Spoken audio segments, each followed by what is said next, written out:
Oke, Persita lawan Persija Jakarta. Hasilnya imbang 0-0, mengecewakan.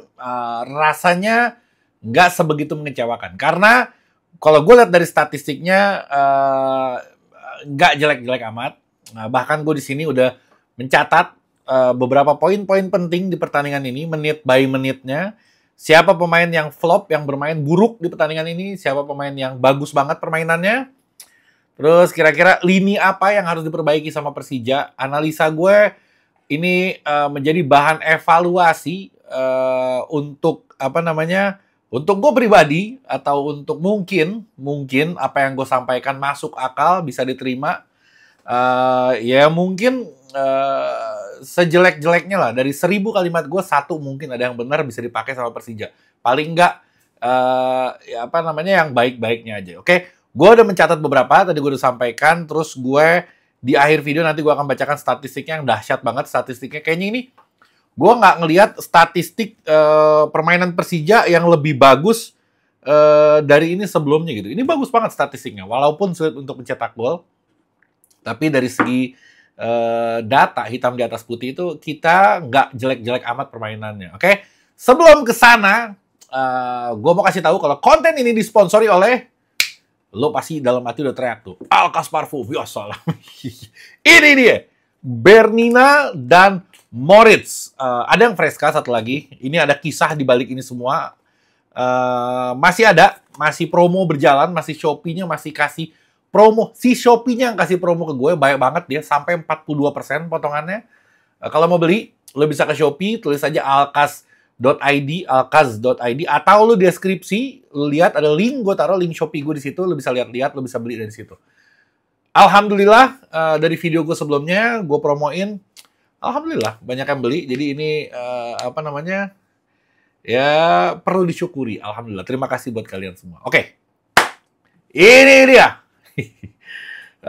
Seru juga pertandingannya. Persija mirip-mirip gaya Thomas Doll, sangat amat mirip dari segi formasinya, dari segi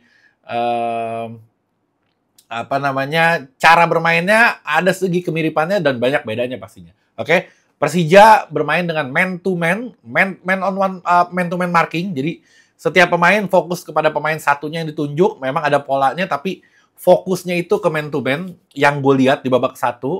Terus Persija itu berusaha full press di awal-awal babak pertama, mungkin di babak kedua, tapi babak kedua juga masih sih, cuman nggak sekencang babak pertama, mungkin karena staminanya udah menurun. Jadi Persija full press, bener-bener di press habis-habisan Persita, sampai Persitanya kesulitan, nggak bisa nyerang sama sekali. Si Persitanya sampai, bahkan itu main sampai setengah lapangan gitu. Dan hebatnya itu Kudela, Ferrari, Rizky Ridho, bahkan mereka sampai di depan garis lapangan tengah. Jadi pemain kita full. Semua pemain kita full ada di areanya si Persita. Nggak nyerang sama sekali. Bahkan gue ngeliat di babak pertama, ball posisi kita itu sekitar 75%, 72%. Ini 72% tuh kayak nggak main bola gitu. Sisanya itu cuma out-out doang. Jadi Persita dapat bola, mau nyerang balik, kerebut, dimainin lagi. Bermain dengan lambat, bermain dengan... Enak banget gue ngeliatnya, cuman memang belum ada gol aja. Oke, nanti gue akan sampai ke situ. Terus Persita akhirnya caranya gimana? Cara satu-satunya dia adalah bermain dengan long pass. Oke, long pass dari belakang ke depan karena dia nggak bisa ngelewatin tengah kita terlalu full. Akhirnya dia berusaha main pakai long pass si Persita, dan itu sebenarnya bisa blunder untuk Persitanya karena long passnya kalau dapat kita bahaya, tapi kalau nggak dapat dan banyak dari long pass dia yang nggak akurat banget itu. Bahkan data long pass-nya itu yang berhasil cuma beberapa kali, kalau nggak salah 40%-an gitu. Jadi banyak gagalnya, passing jauh dia nggak bisa ditembus. Memang sangat amat kuat lini pertahanan kita, ditambah Carlos Eduardo. Nanti gue akan spesifik bahas ini ini jago banget ternyata. Terus Persijanya juga nyerangnya nggak yang buru-buru gitu. Biasanya kalau misalkan dapat long pass terus kita dapat bola, kita counter attack langsung berantakan gitu pola permainan. Tapi nggak, ini mainnya pelan-pelan banget. Passing 1-2 berusaha masuk, nggak bisa, balikin lagi ke belakang. Passing 1-2 nggak bisa masuk, balikin lagi ke belakang. Benar-benar sabar. Dulu Thomas Doll nggak kayak gitu. Thomas Doll yang penting nyerang aja dulu.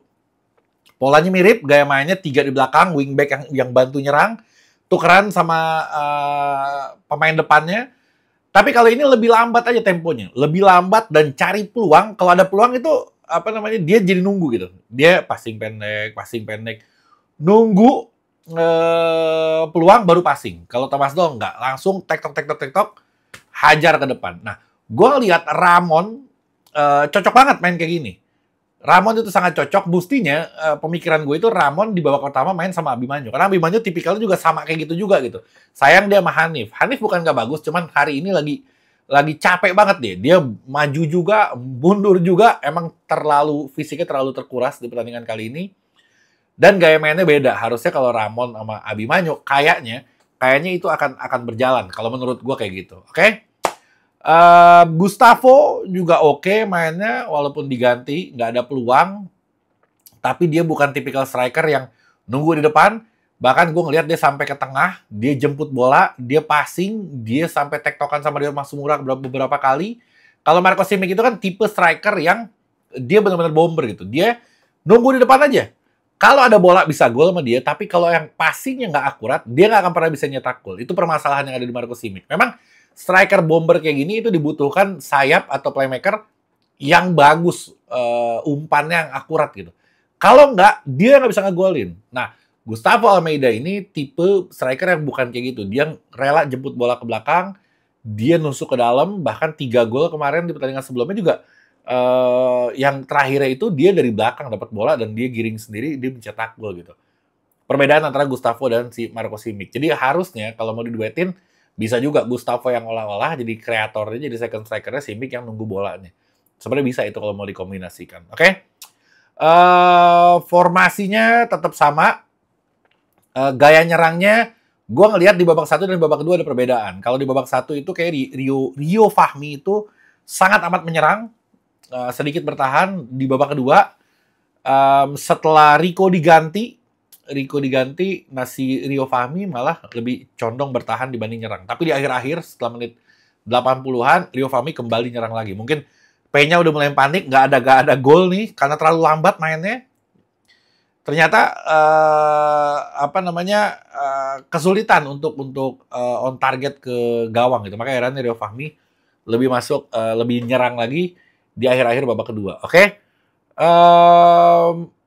Selesai di babak 1, nggak ada yang istimewa lagi, lanjut ke babak kedua. Babak kedua itu Witan masuk ganti Rico Simanjuntak.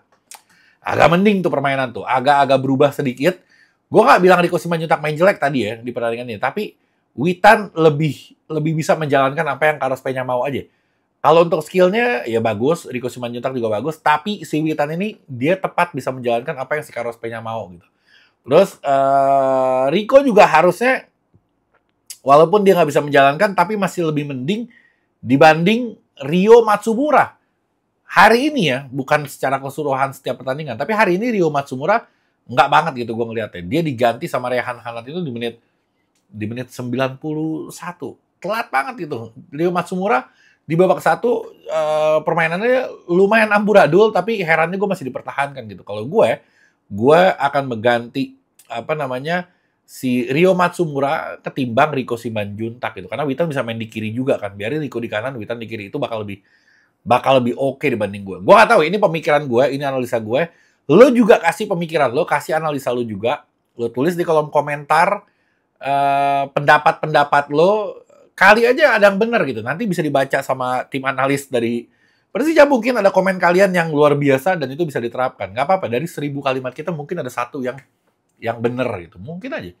Kita menganalisa ya, ini hobi kita aja gitu. Oke?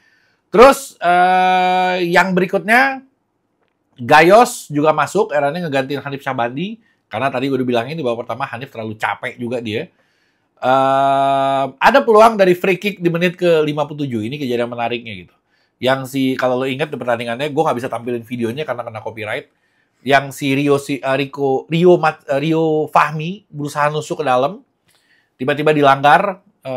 Sedikit aja dari samping dari luar kotak penalti itu, dan ada free kick di situ yang mau ngambil Gayos sama Witan Sulaiman. Gue pikir opsinya Gayos ngumpan ke tengah, ada Gustavo di situ, atau Witan langsung nendang ke gawang. Tapi kejadiannya kalau lo ingat, ini menit berapa ya? Menit 57 kalau nggak salah. Si Witan malah ngoper keluar kotak penalti dan ditendang sama Rio Fahmi. Tendangannya ke bulan. Ngaco kemana-mana tendangannya. Kenapa Rio Fahmi yang ada di situ gitu? Harusnya jangan dia gitu. Harusnya Gayos kah atau Rizky Ridho atau siapa aja gitu yang tendangannya bagus dari luar kotak penalti. Kenapa harus Rio Fahmi yang back kanan yang memang nggak pernah ada ngelihat gue dia bisa nge-shoot dari luar kotak penalti gitu. Sayang banget, itu sebenarnya peluang emas dan itu nggak ada yang ngejaga sama sekali di situ. Itu harusnya bisa menjadi peluang, oke? Lanjut permainan garing seperti itu, passing. Agak ngantuk berhubung kita yang menguasai bola, jadi ya kita nggak kecewa-kecewa amat. Sampai ke menit 83, eranya Abimanyu masuk gantiin si Ramon. Ramon catatan untuk dia, bagi gue ini orang oke banget mainnya. Dia memang bukan tipikal yang kalian inginkan. Yang kalian inginkan tuh main yang tabrak-tabrakan, lari-larian, yang gesit segala macam. Dia bukan kayak gitu. Dia main kayak siapa ya? Andrea Pirlo rada ke belakang. Kayak kalau lo ingat ada Riquelme zaman dulu pemain Joan Roman Riquelme, itu mirip-mirip kayak dia tuh mainnya. Larinya nggak bisa sprint, tapi benar-benar efektif gitu. Memang ada beberapa kali kesalahan, tapi secara keseluruhan dia bisa menjalankan pola permainan, lini tengahnya tuh bisa jadi stabil sama dia dari belakang ke tengah ke depan. Dia bisa milih kanan kiri yang mana yang bagus, yang bisa menjadi peluang. Misalkan dia kalau passing kanan nih, kira-kira kanan bisa jadi peluang untuk ke striker nih. Dia bisa ngelihat itu gitu. Jadi dia bisa milih kanan sampai kiri nih. Oke, ini kiri yang jadi peluang. Dia passing kiri ternyata jadi on target. Gue bagus. Ini orang hanya kasih kesempatan sekitar 3 game lagi, ini bakal gila banget gitu. Gayos juga awal-awal main nggak bagus-bagus amat. Tapi tadi, sekarang musim ini Gayos lebih bagus daripada musim kemarin. Lo perhatiin aja. Gayos musim ini lebih bagus daripada musim kemarin. Oke? Terus, Simic masuk. Simic masuk gantiin Gustavo. Nggak nolong juga ternyata. Kurang nolong. Eranya tadi gue udah bilang di menit 91. Rehan Hanan masuk ganti dia, udah telat lah itu. Gue udah anggap ketika Simic masuk gantiin Gustavo di menit 83, terus gue ngelihat masih nggak angkat juga, ini berat. Kalau Gustavo masih ada harapan, kadang dia suka nongol di tempat yang nggak diduga-duga. Gue udah pesimis kalau kita bisa nyetak gol gitu. Ditambah lagi Rio Matsumura digantiin Rehan Hanan yang cukup telat tadi. Jadinya ya udah tambah pesimis dan akhirnya bener juga. Akhirnya pertandingannya hanya imbang 0-0. Oke, statistik. Sekarang gue mau ke statistik. Gue udah catat, gue udah capture maksud gue di handphone gue. Gue akan tampilin di layar sekarang. Penguasaan bola ini gila banget. 75%. 75% tuh angka yang gede banget. Gede banget, 75%. Persitanya cuma 25. 25 loh. Itu bola yang nggak penting doang gitu. Oke. Terus total tembakannya Persita cuma 3, kita 17 tembakan ke gawang. Banyak ini. Ini banyak banget hitungannya, oke? Dari Persita yang on target 1, nah kita yang on target. Dari 17 yang on target cuma 3. Sisanya ke bulan. Oh, jauh gila tuh bola kemana-mana itu. Operannya dari 200, Persita 200 passing, dari 273. Sedangkan kita dari 600 banyak banget. Ini banyak banget itu. Biasanya kalau angka banyak kayak gini, akurasi passingnya akan hancur gitu, akan di bawah 70. Tapi kali ini enggak, Persija. Persitanya akurasi passingnya 73, tapi kita 88%. Di atas 85 itu angka yang fantastis, yang bagus banget. Kalau dibandingkan dengan jumlah passingnya, 665 passing, dia bisa 88%. Itu sih bagi gue efektif semua, passing-passing yang cukup efektif. Oke? Kreasi peluang ada 9, peran silang nggak banyak, nggak akurasi memang sayap kita. Lo perhatiin, kekurangan kita adalah sayap yang nggak bisa ngumpan, itu aja udah. Oke, tackle ya, oke, intercept standar, sub one standar. Nah, itu dari tadi sisi beberapa yang bagusnya. Sekarang kekurangan kita di mana sih? Kekurangan kita adalah yang tadi gue bilang, sayap kita, pemain dari pinggir kita itu nggak bisa crossing gitu. Bukan nggak bisa crossing. Tapi nggak jelas kemana-mana crossingnya. Dilewatin sampai dari kanan, crossing, lewat sampai ke kiri crossing, balik ke kanan. Striker cuma nongak-nongak ke atas gitu doang. Nggak, lu perhatiin pertandingannya, jangan gua ngomong bohong. Lu tonton aja pertandingannya mana crossing yang ke tengah. Dari sekian banyak ya, pasti ada yang ke tengah, yang ke striker itu pasti ada. Cuman dari kalau mau dihitung rata-rata, ya lebih banyak yang kacaunya. Bahkan ada yang passing tadi crossing ke kiper malah. Bukan ke striker, malah ke kiper lawan. Ya, itu menjadi catatan yang penting itu. kalau crossing kita bagus, kita bisa dapat peluang. Karena kita mainnya kombinasi banget. Kita main di sayap, kita main crossing, kita main lewat tengah, kita main passing 1-2, kita lewat true pass tengah. Ini udah bagus sebenarnya. Cuman nggak gol aja sayang. Kalau mainnya udah bagus. Nih kalau di kandang, kita udah bisa ngegolin mungkin di atas 2 gol lagi. Oke? Kayaknya itu udah cukup yang gue sampaikan. Yang berikutnya mungkin ada berita-berita terbaru tentang Persija atau Timnas Indonesia. Gue akan sampaikan ke di sini. Jangan lupa tadi parfum yang gue promosikan, parfum gue punya gue, brand gue ciptakan sendiri. Di deskripsi ada linknya. Kalian bisa beli langsung dari sana. Nanti kasih review-review yang bagus-bagus di situ. Oke? Sekian dari gue. Assalamualaikum warahmatullahi wabarakatuh.